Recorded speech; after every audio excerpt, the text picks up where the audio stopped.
Bhopal, Central India, 1984. City residents wait, choking and unable to breathe. Stampeding in panic, thousands die. Poisoned by the very air around them. An American-owned factory, supposedly rigged with safety systems, triggers the world's deadliest industrial accident.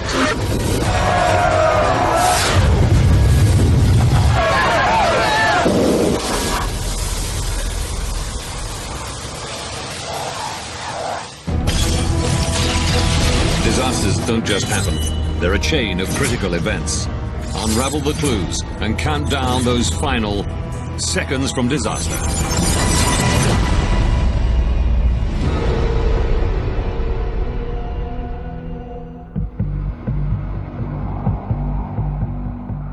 Bhopal, India. December 3rd, 1984. 5 past midnight. And at the Union Carbide pesticide plant, workers detect a minor gas leak and phone it in. Control room operator Suman Day is the first point of contact. Yes? There is a leak. So immediately I check it out.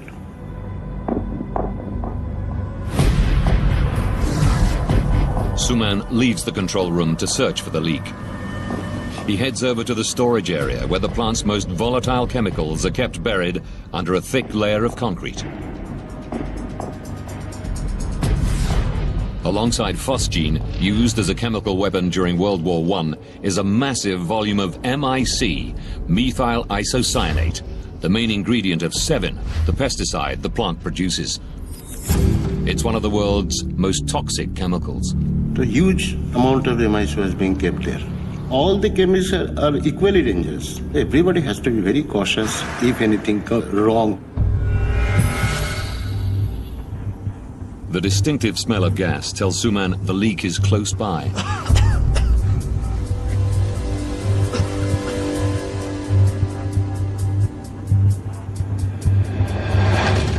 It was leaking, but thing is, that was leaking slowly. Minor gas leaks are a regular occurrence, and the workers have had to learn to live with the choking effects. Everything was all right. I have checked all the pressure, temperature and all that. Then I said there was no work for us. So we were just chatting with other fellow in the control room.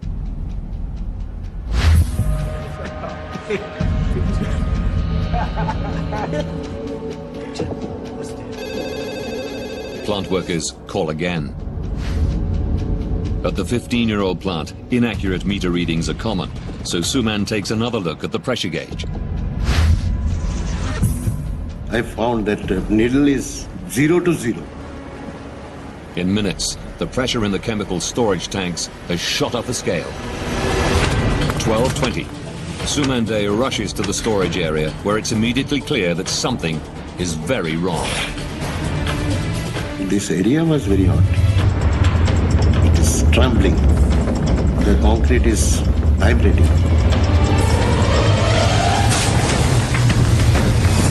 As Suman sprints for the control room, gas escapes into the factory's maze of pipes. There was a big, huge hissing sound, like a steam engine, you know. 12:30. Suman implements emergency procedures to neutralize the gas as it passes through a cleaning column called the bent gas scrubber. But nothing happens. Then the gas passes through the flare tower, designed to burn off any escaping gas. No, it's not working. But again, nothing. Under huge pressure, the gas hurtles through the network of pipes, up a venting chimney, and out into the atmosphere.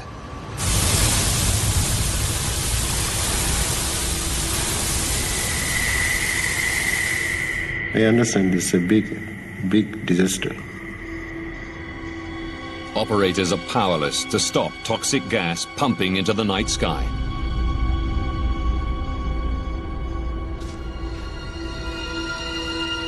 I announced that there is a big leakage from the storage area.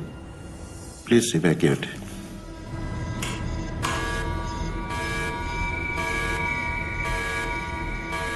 For a couple of minutes, we were really spellbound what to do. Never did it has come to anybody's mind that this type of disaster can happen. It's not just plant workers at risk. 1 a.m.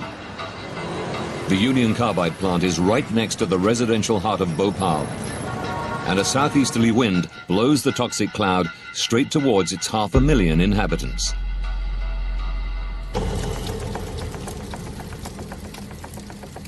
Not far from the factory, plant worker T.R. Chauhan has the weekend off.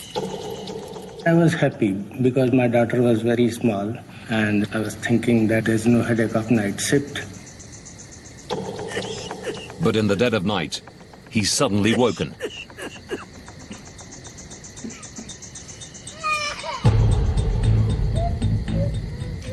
My son was weeping.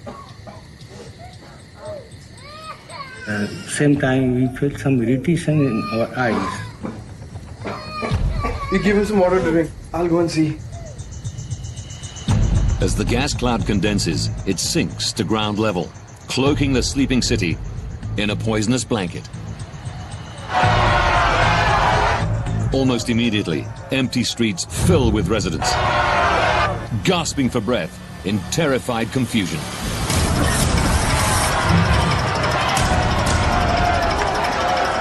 The street was full of the people just running. So I immediately decided that I have to also run. My children with my family.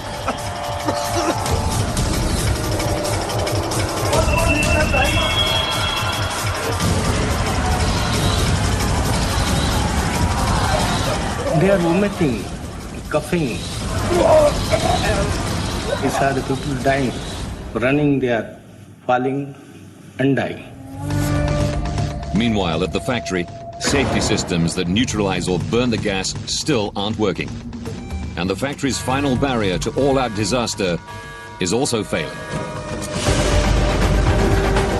Workers have grabbed emergency water hoses to spray and dissolve the escaping gas. But the water jets aren't powerful enough to reach the gas spewing from the chimney. After half an hour, the flow of toxic gas shows no sign of slowing down.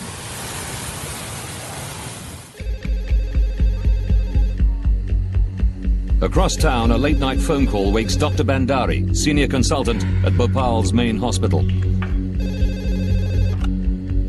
Hello? No. Slow down, please. You just rinse their eyes and put some eye drops. I got telephone call from the hospital.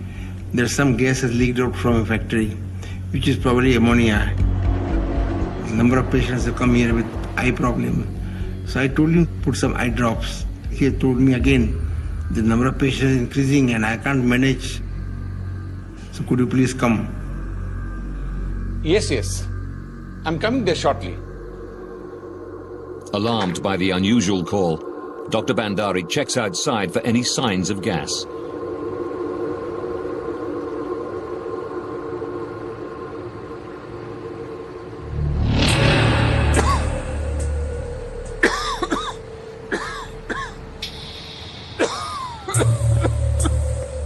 I went inside.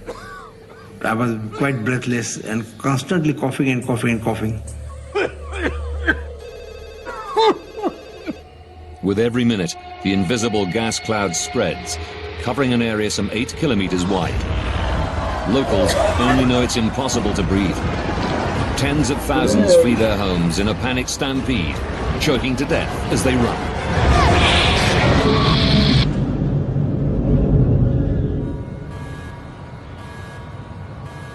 At the Union Carbide plant, Suman Day is safely sealed inside the control room. But with workers unaccounted for, he goes back into the factory on a rescue mission. Quickly, I got mask and I gun inside the factory once again. I was thinking to save all the people who are working there. But he's soon running out of air. I was so scared, I was so frightened. In that fraction of moment, I was thinking maybe it's my end.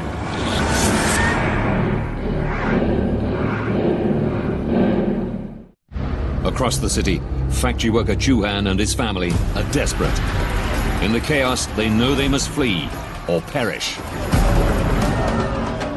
Then I saw an empty car. Let's go, let's go. Come. Chauhan convinces the driver to help them. When I saw empty, you want to save your life, please go to the new city side.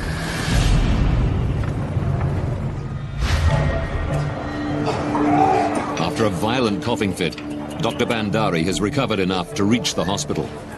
As soon as I reached the hospital, I saw a lot number of people standing there, waiting for the treatment.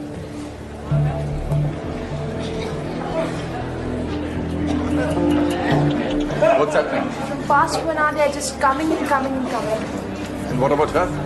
Doctor, I wash your eyes with water, but it's not helping. The police have told him he's dealing with a leak of ammonia. Hold on. Bandari expects conventional treatments will solve the patient's problems. But the symptoms are far more extreme. Many of them were having now the respiratory problems, coughing, choking sensation.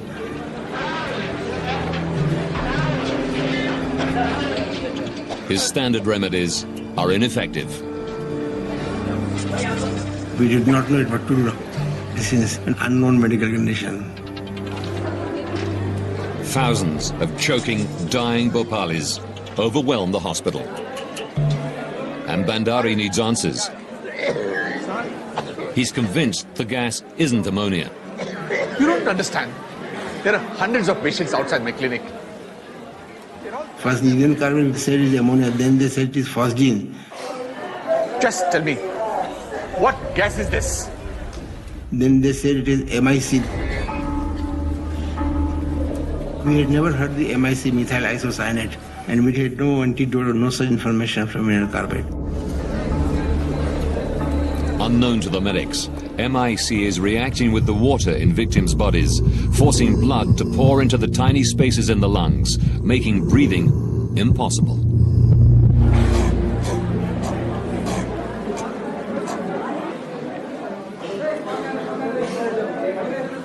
Many died instantaneously on the spot. Especially those who were running and they inhaled the gas, and immediately lung becomes swollen and the people drowned in their own secretions. From 3 o'clock onwards, we started getting line of dead bodies.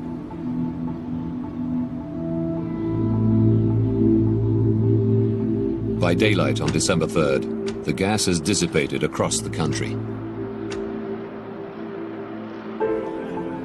But in Bhopal, some 3,000 people lie dead, and more than 300,000 are suffering the agonizing consequences of exposure to MIC.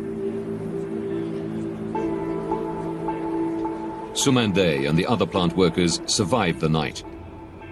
In the daylight, he sees the devastation of his city for the first time. I saw the buffaloes, the cows were on the street, dead. The worst affected are the old and the young, often trapped in the densest parts of the cloud close to the ground.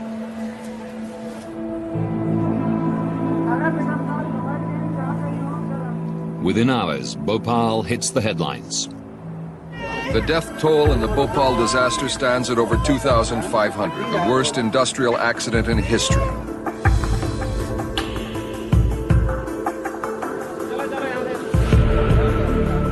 In this area, opposite the Union Carbide site, about 10,000 people live. But this morning, the entire slum is empty.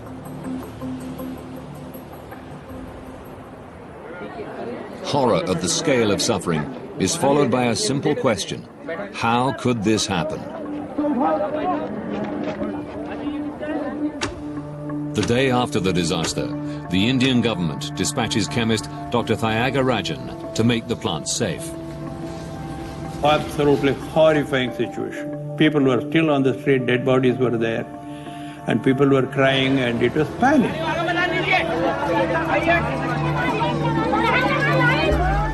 The Bhopal plant mass-produced Sevin, and company officials tell Thiagarajan the MIC needed was carefully stored in liquid form in tanks buried deep underground.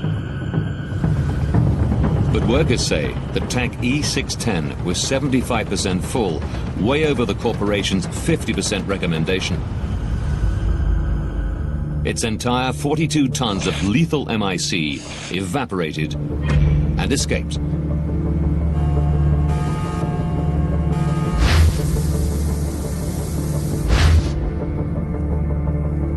And then Thiagarajan makes another shocking discovery. The second line of discussion with the people there was, is there any more MIC? Anywhere. That was the time we got the most devastating information. Yes, there is MIC in 611. How much? About 30, 35 tons. Oh my God, as much as it went out yesterday. E610 is just one of 3 tanks buried in the bunker. Bhopal had massive storage capacity, but unlike other Union Carbide factories, it was only producing a few tons of Sevin per day. So a huge backlog of MIC was stored for weeks on end. One tank should be kept empty as a backup, but workers say that at Bhopal, all 3 carry the deadly chemical. Only E610 has burst, but there's no telling if the others may blow too. Thiagarajan must urgently make them safe.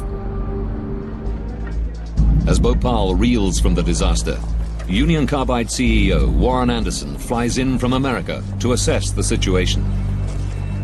When police realize Anderson is the man ultimately responsible for the plant, they arrest him. What I'd like to do, and I hope you can help me, is tell my wife I'm alive and well and hi, Mom. But local journalists like Rajkumar Keswami think the police action is just for show. At the airport itself, he was informed that he was under arrest. But he was not taken into a lockup. He was taken to the Union Carbide guest house, which was the most beautiful place in those days in Bhopal. Hours later, Anderson is released on bail and quickly flees the country.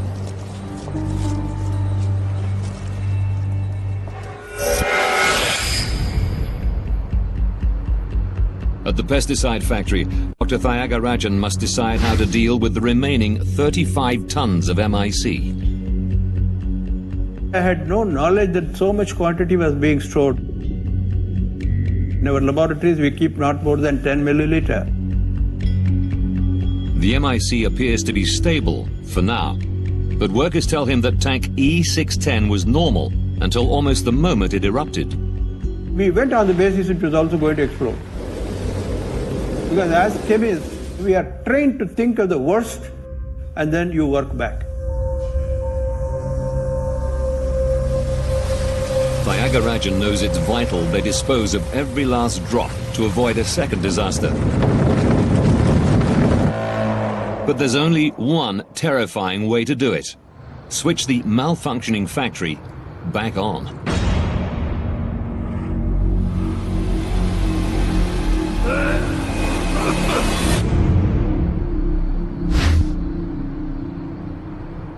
We will use the same people and produce the same carbaryl which was being produced by these people. Only 13 days after the disaster, with thousands still dying and tens of thousands in hospital, operators are ready to try to neutralize the remaining MIC. Officials still have no idea how the first disaster happened and dub their risky new plan Operation Faith. We only went by faith because we knew that we were competent. But we didn't know the quality of the material in the other tank. Therefore, we said, have faith in us. But for the people of Bhopal, restarting the factory so soon after the lethal disaster is a terrifying prospect. The people thought once the factory starts operation and the same gas which has killed several thousand people may get leaked again. There was no such guarantee. People had no faith. Even when that operation, we went on thinking of the worst. We said that this can explode, so we had helicopters carrying water. We had covered the entire plant with wet canvas. Every second was important. Bhopal too was a very, very strong possibility. With safety measures in place, operators restart the plant.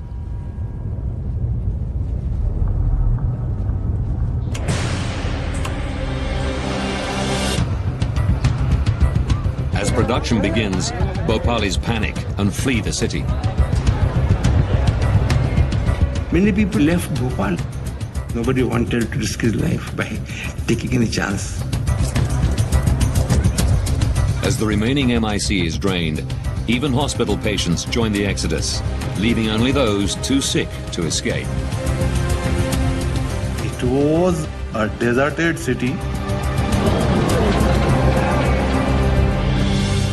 Like a city of ghosts. It takes an agonizing 7 days to turn the remaining MIC into 7 pesticide. A second disaster is averted. We were happy that we could do that, and we left the place saying that it is now safe. The people of Bhopal return, but they're furious. Everyone wanted to know how it happened. The public, the press, journalists, the parliament. And therefore we had to quickly conduct studies and trace the root cause of this particular disaster. Now, by rewinding the crucial events and delving deep into the investigations that followed the tragedy, we find out exactly what went wrong on that terrible night in Bhopal.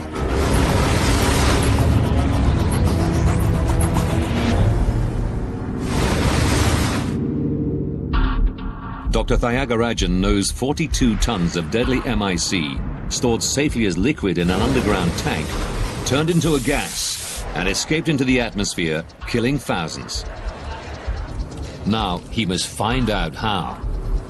The tank area was the one which was very, very revealing. He goes straight to the storage bunker, where he finds massive cracks in the tank's concrete casing. The tank has shifted position. This is dramatic evidence of a violent chemical reaction on a huge scale. Investigators dig up the buried tank E610 to find out how the gas escaped. Despite evidence of enormous pressure, the tank itself hasn't split. Thayagarajan's team discover that the emergency pressure release valve is ruptured. The gas escaped through the emergency venting system and out into the atmosphere.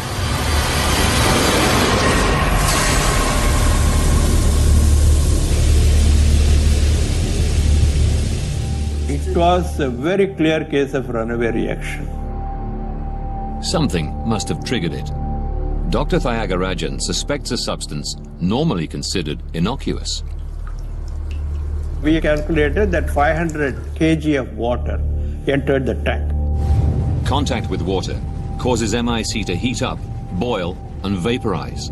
And that reaction is much more violent if other chemicals are added. The MIC reacts with explosive violence. The smallest impurity of any metal and water are deadly.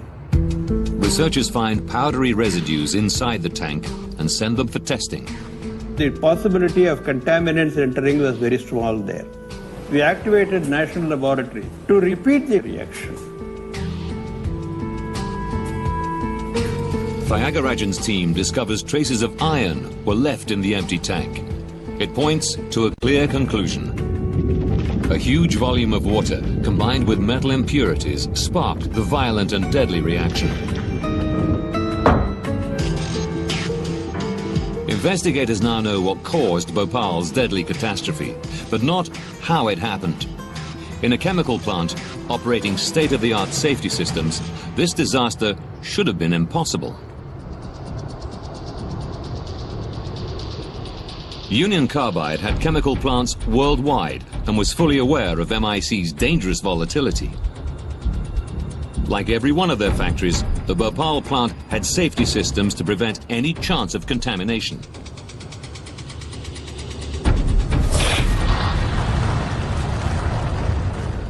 We're all here to learn more about what happened in Bhopal, India. Within days of the disaster, Union Carbide boss Warren Anderson claims this was no accident.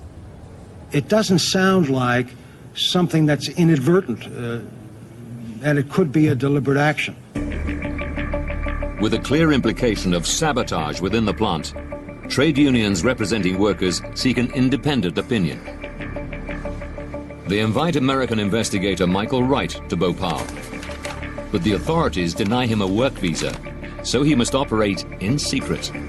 Neither Union Carbide nor the Indian government really wanted us there. They didn't want somebody independent mucking around in their investigation.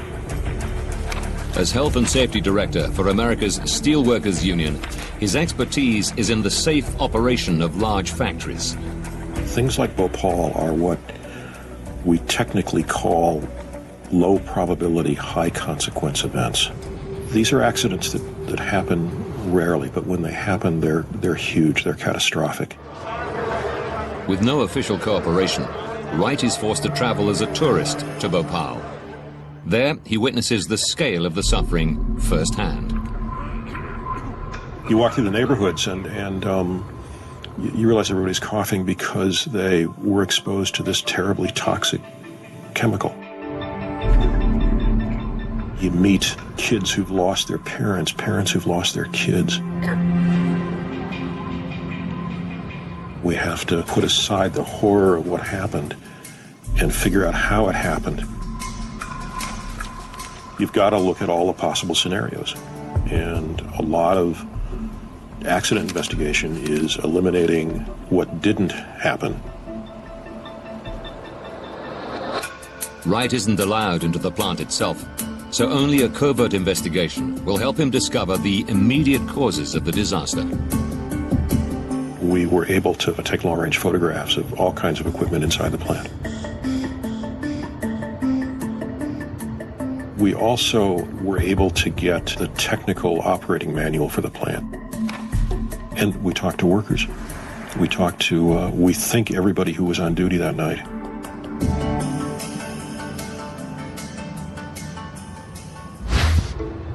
Indian investigators discovered that water entered the MIC tank and triggered the fatal accident.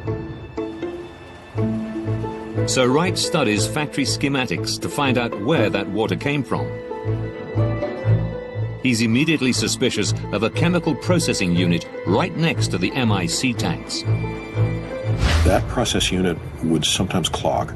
The way you cleared the clogs was by hooking up a water hose and blowing water through the system. That wasn't a dangerous operation. But in clandestine meetings, factory operators tell him corners had been cut. The company installed a jumper line between those two process units. A piped shortcut to the MIC storage area allowed operators to use equipment interchangeably, but it permanently linked the lethal chemical to the rest of the plant. That made the plant much more dangerous. If you had isolated that MIC unit completely, then water could never have gotten into it. The jumper line provided a direct route through which water could reach the MIC unit. Wright discovers that workers flushed out the pipes on the night of the disaster. A worker began that operation about 9:30 p.m. He noticed that water wasn't coming out the other end. Eventually water did start coming out the end, and everybody thought things were fine. They were unaware that a backlog of water headed through connecting pipes towards the MIC unit.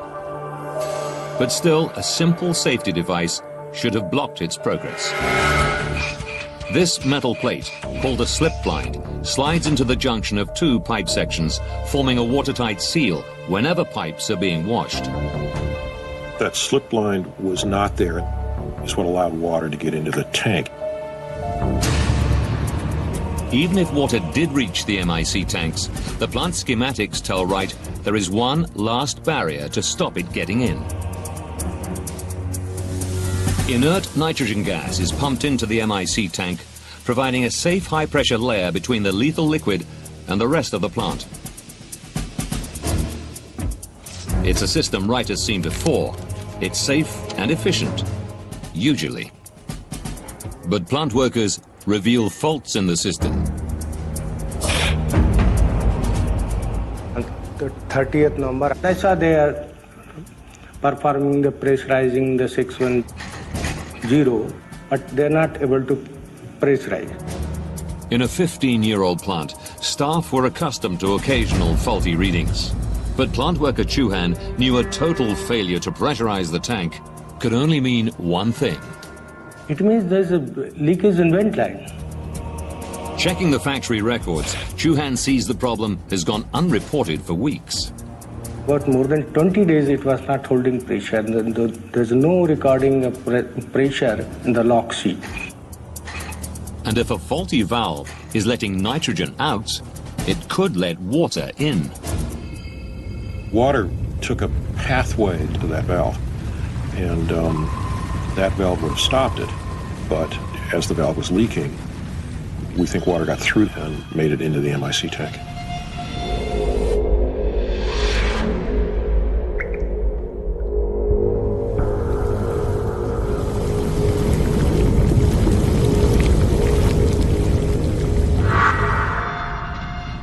It occurs to Wright that Union Carbide's claims could have weight. Maybe this was a case of sabotage. Someone could have damaged the nitrogen valve and removed the slip blind deliberately. The iron that fueled the reaction could simply be rust from the pipes. Maybe they didn't anticipate an accident of that magnitude. Union Carbide claims a disgruntled worker purposely pumped water into the MIC tanks. All we're trying to do is differentiate from an inadvertent to perhaps a deliberate. But Wright isn't ready to draw conclusions. This awful event still has secrets to be discovered. The real story of Bhopal is less how did water get in the tank, and more why did none of the systems that should have protected people operate that night. The first safeguard was the vent gas scrubber. If any dangerous gas leaks, it's channeled into a large bottle-shaped tank and forced through a column of caustic soda, making it inert. When Wright meets with workers from the plant, he makes a shocking discovery. The workers said that they didn't see any instrumentation that indicated it was operating. The vent gas scrubber, the first of 3 critical lines of defense, was out of action. Wright switches attention to the other safety features. MIC is highly flammable, and a flare tower sits ready to burn off any MIC gas that hasn't been neutralized. But he finds it wasn't working either. They had taken a piece of corroded pipe, about a 4-foot section, out of it, had never gotten around to replacing it. Had that been operating, it would have completely eliminated the release. With 2 systems down, there was one last mechanism to protect the people of Bhopal from the MIC gas.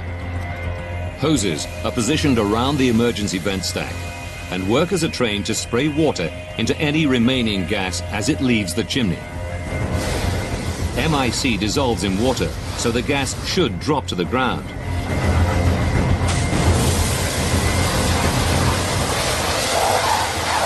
Wright cannot believe what he hears from witnesses.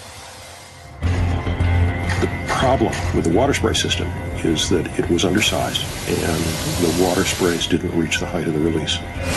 Not only did water bypass protective measures and trigger the MIC reaction, but the three fundamental safety systems designed to contain an escape of gas either couldn't cope or weren't working. It's a mind-boggling sequence of failures that points to a pattern of negligence. Michael Wright begins investigating plant management and the parent company's corporate dealings. The plant was losing money. They had undergone an expansion several years earlier. They had misjudged their market. They weren't selling nearly as much pesticide as they expected to. In that kind of situation, there's always pressure from the parent corporation to cut costs. Workers tell Wright that as the emphasis on safety slackened, small leaks became commonplace and sometimes deadly. There were at least 5 chemical accidents in the plant between 1981 and 1984. There was a leak in December of 81 that injured 3 workers, one of whom died. So there were plenty of warnings that something was amiss. The cost-cutting began with a missing slip blind. That slip blind was critical to the accident. Had that been there, there never would have been an accident. To Wright's amazement, this critical piece of safety equipment was left out time and again because of staff cutbacks. The maintenance supervisor who should have been responsible had been laid off. Faulty gauges meant no one noticed when the reaction started. Throughout the plant, the instruments were out of calibration because it saved money not to do the maintenance. The vent gas scrubber wasn't working. But even if it had been, it could never have cleaned such a large amount of deadly MIC. The vent gas scrubber was only capable of dealing with puffs from valve openings. Nobody thought to design it for a big accident, and nobody wanted to spend the money. For 2 months, failure to replace a broken pipe meant the flare tower couldn't burn any escaping gas. Maintenance workers said it would have taken about 2 hours to put a new piece of pipe back in. And Union Carbide US had told their Indian counterparts that their emergency water hoses weren't up to the job. Union Carbide had said install bigger water spray systems. They hadn't done it. Wright now suspects Warren Anderson's sabotage theory is nothing but a smokescreen. Union Carbide never really presented any credible evidence. The sabotage theory was clearly Union Carbide trying to cover its tracks. Michael Wright sees an alternative explanation for the catastrophe at Bhopal. In a factory working with one of the world's most toxic chemicals, massive cost-cutting invited a massive disaster. By 1984, Union Carbide has cut the equivalent of $1.25 million from Bhopal's annual running cost. But the plant is still losing money. All the evidence points to an incredible chain of failures and negligence by Union Carbide management. A lot of things had to go wrong in Bhopal, but they all went wrong. And they all went wrong because management made fundamental decisions to save money at the expense of safety. Wright now completely discounts sabotage. This catastrophe was the company's fault. Every time we learned about a system that had been shut down and could have stopped the accident, you just shake your head because they didn't spend a little bit of money and a little bit of time. Thousands of people died.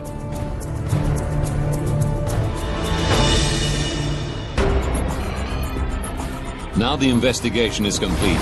We can replay the exact chain of accidents and errors that overtook the Bhopal factory and killed 3,000 people on that fatal night in December 1984.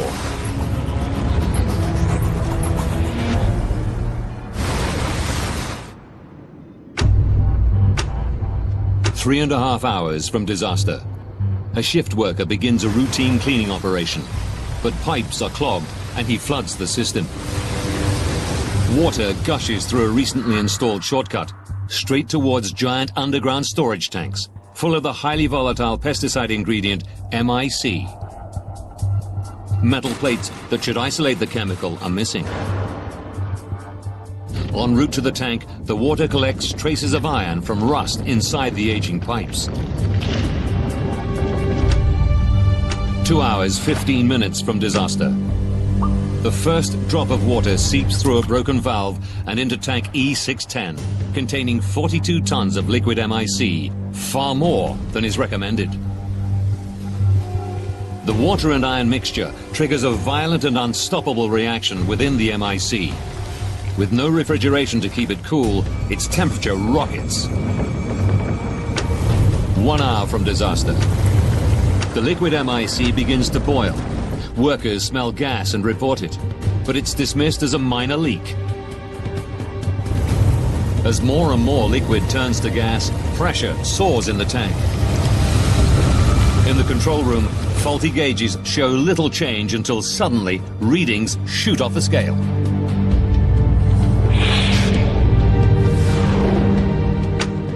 "35 minutes from disaster. Control room operator Suman Day witnesses the runaway reaction firsthand as the spiraling pressure blows the tank's safety valve and cracks its concrete storage bunker. High-pressure MIC hurtles into the vent gas scrubber. Workers expect it to neutralize escaping gas, but it's out of action. Even if it was working, it's only designed to cope with minor leaks. Tons of superheated MIC rush straight through it. 15 minutes from disaster. The toxic gas streams past the flare tower, a backup safety system that should burn off escaping gas. It's also out of action, and lethal MIC bursts into the night sky. 10 minutes from disaster. In a last-ditch attempt to neutralize the escaping gas, plant workers turn on emergency water cannons. They are woefully underpowered and cannot reach the venting gas. 1 a.m., December 3rd, 1984. A lethal cloud of MIC gas, one of the most toxic substances on Earth, descends on Bhopal and its 500,000 residents, killing 3,000 people in a matter of hours.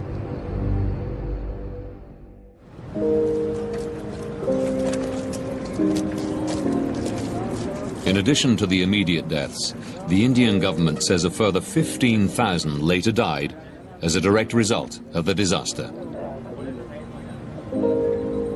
To this day, more than 500,000 have suffered ill health from inhaling the gas or from the knock-on effects of continual pollution.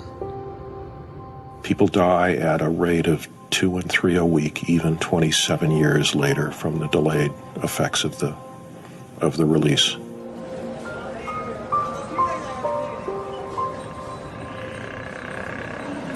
Following the disaster, Union Carbide abandoned the plant.